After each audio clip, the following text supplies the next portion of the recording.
Okay, remember. Okay, remember that they're changing my voice. They've been filming me a whole lot because I did a pretty good job with the video before where I was talking about the Martin Luther King quotes. And I was going to make a part two. I have a lot of other quotes to go through, a lot of other Martin Luther King quotes. But they're filming me so much that it's nearly impossible for me to talk in a voice that's anywhere like my natural voice.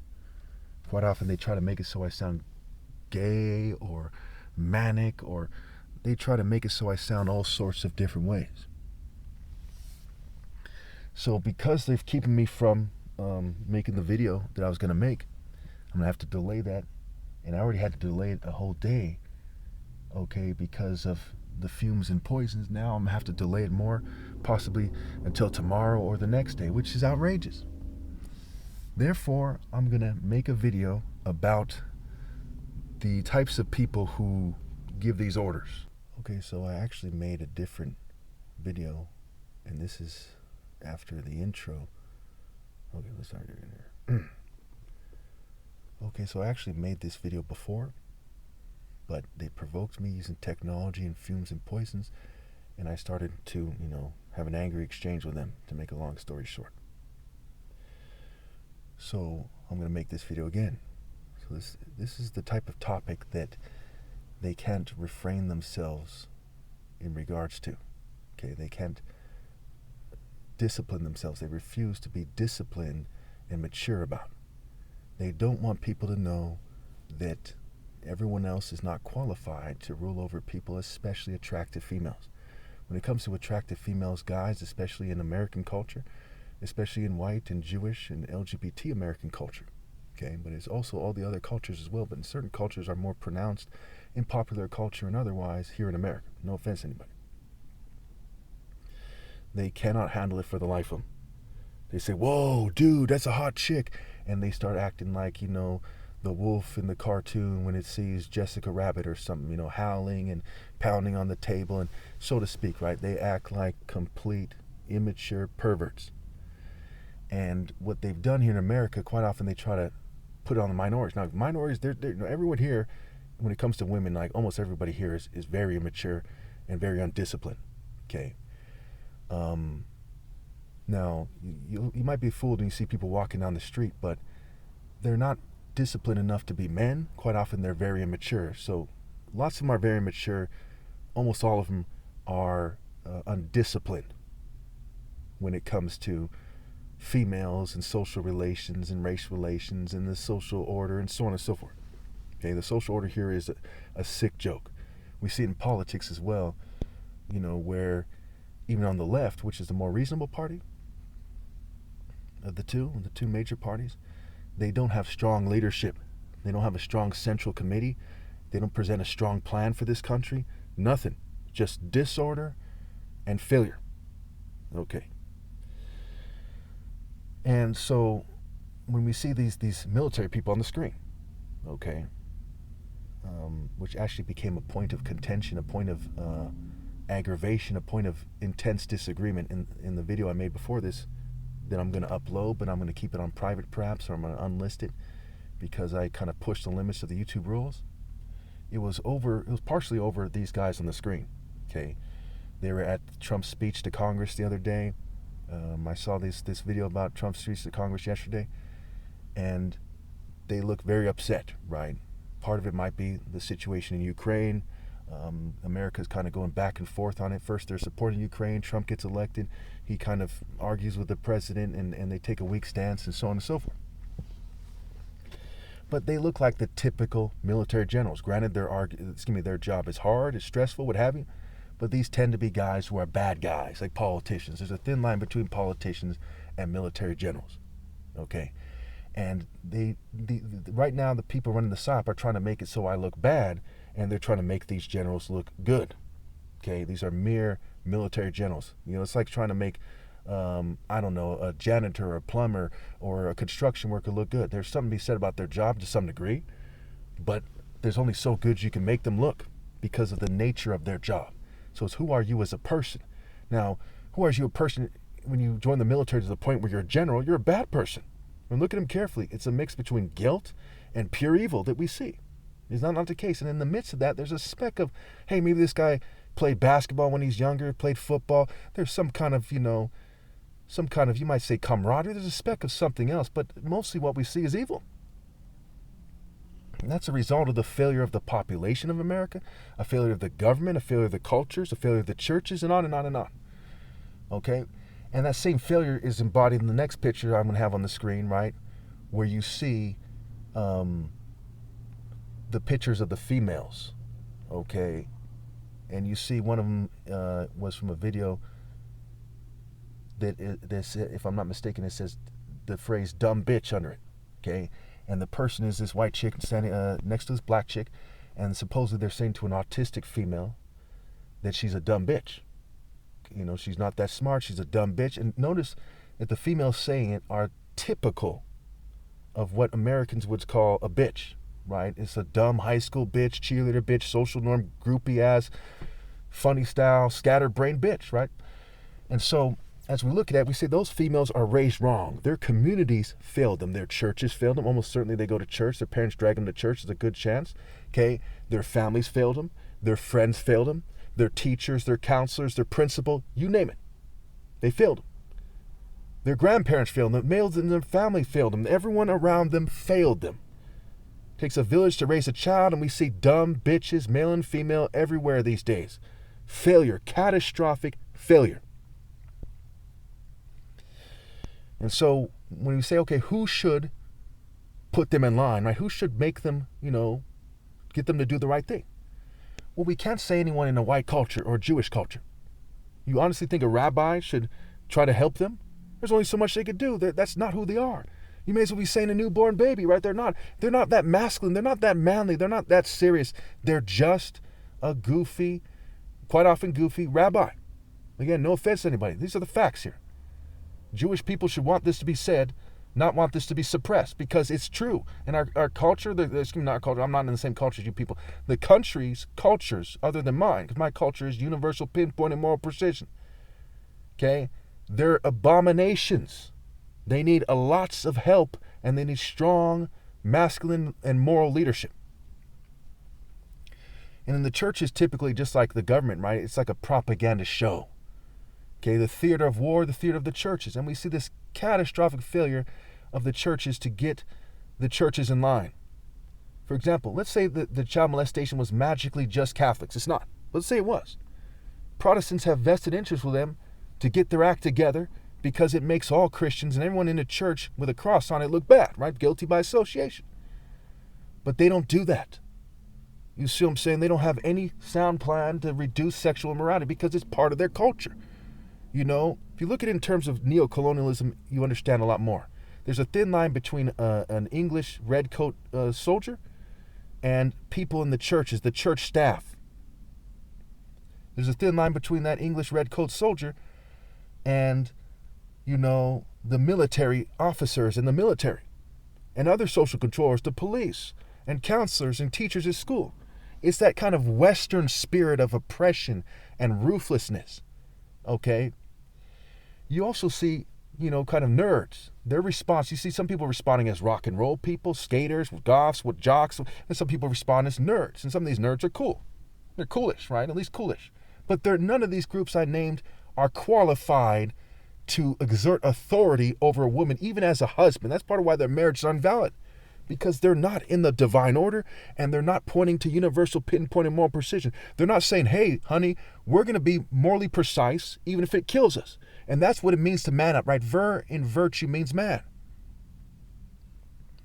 So only I have displayed, except for my father, right, who's blameless as well, only I have displayed the characteristics that are needed to lead society, to lead people, especially attractive females. When it comes to leading attractive females and saying, hey, don't do this, do that, it takes the highest degree of integrity to be justified to do so. If we leave them to their own devices, that's why the word device is like the word devil, because of sentences like this. If we leave them to their own devices, they're going to keep being dumb bitches. And I was looking for a good example of a corporate female, but they blurred the line so much, it's hard to find a good picture of a corporate female who seems to have it together, but she doesn't. She's a slave to corporate culture and corporate money because she's not smart enough to avoid being a slave to corporate culture and corporate money. So as we look at this situation, right, we see several things emerge. Two of them come to mind right now. One is Luke 17 proves definitively to the Christian that I'm right. It starts off by saying, hey, it's better for you to be drowned in the sea than for you to lead people astray. He goes on to say, if your brother sins, rebuke him. If he repents, forgive him. And then it goes on to say, and I'm doing this off the top of my head, mind you, that you should forgive him 77 times. Now, in this context, the number 77, with the sevens in it, mind you, refers to the number of completion. Like the 1,000 at times refers to the number of completion. 77 times, no more. The number is not a literal number. And when he says, if the person comes to you and says, I repent, it's referring to by his actions. And we know that for many, many reasons. If you read the Bible enough, Psalm 19, that when Jesus talks to Pilate, for example, another part of the Bible where it makes that clear. He says, so you're the Son of God, right? He said, you have said so. He didn't say so by his words. He said so by his action, his actions. And actions speak louder than words.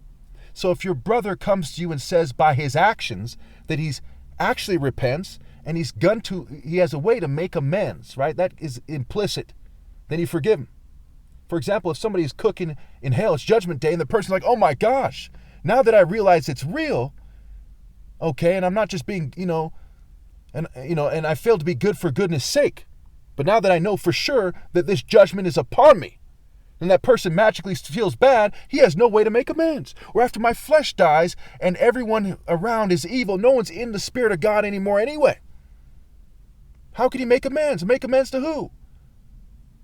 Who, when, where, how, why? There's no decent people left in that scenario. There's no way to make amends. So it's too late. So we know it can be too late. That's part of why the number is 77. And there's 7 bowls, there's 7 seals, there's 7 churches, 7 trumpets, 7 abominations that fill the heart in Proverbs, 7 deadly sins. The 7's from the book of Daniel, and there's countless references to the number 7 in the Bible, and you see the pattern that emerges when you look at them, and you look at the important ones, like the 7 abominations that fill the heart. We see that that's the number of completion. Now, when you compare, whenever you are in doubt, compare the two models. My explanation makes far more sense than people who don't explain it that way. Far more sense when they're pointing to, hey, just forgive him forever or something. That's not what it's saying. At this point in the story, Jesus is specifying exactly what he means by forgive. Say, forgive and you will be forgiven. Forgive it, who, when, where, how, why. He's specifying. See, first of all, don't mislead people. If somebody's misleading people by cheating me out of my right to lead, by their actions, okay, rebuke them. Say, that guy's a bad guy. He needs to change. But the person scrambles to obey God through me and says, I'm here to make amends, then forgive him. If the guy keeps stumbling and he's trying with all his heart, because the greatest commandment is love God with all your being, if that's the best he can do, then keep forgiving him. But there's going to come a point that either he crossed the finish line and is moving masterfully, or he's done. 77, the number of completion in that context. And it refers to the 7 abominations that fill the heart, the 7 seals in a certain pattern that makes it clear what the boundary is. The 7 deadly sins. The righteous falling 7 times, but they rise again. Either their righteousness will surpass the Pharisees, or they won't enter the kingdom of heaven. And notice they did something to make it so I sounded corny right now to some degree. And they also edit the video after that.